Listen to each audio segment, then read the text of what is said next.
So this one right here might look pretty simple, but there's something I want you to keep in mind whenever you see something that looks like this. We have negative n is equal to 4. However, when we're solving the equation, we usually just want the positive version of the variable, which means that this cannot be your solution. Your solution is not done or found until our variable stands all alone. This is there, so our variable is not alone.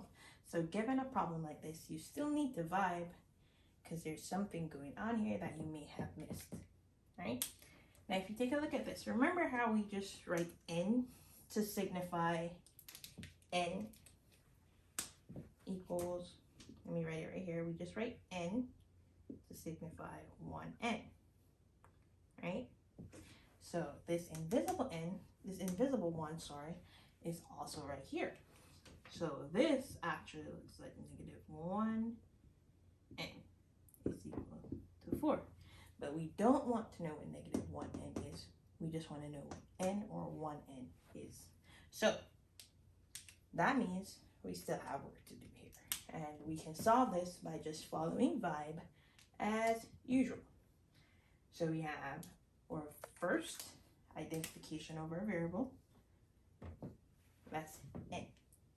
The next thing that we need to do is perform the inverse operation to isolate that variable.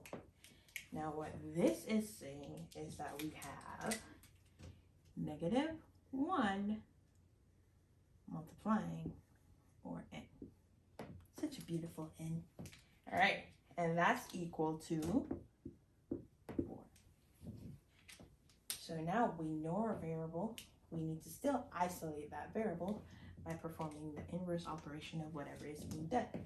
Since we're multiplying n by negative 1, we need to undo that multiplication, which is to divide by negative 1.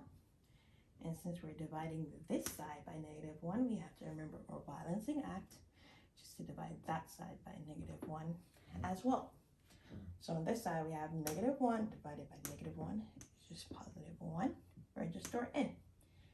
And that is equal to 4 divided by negative 1 is negative 4. And we have our solution.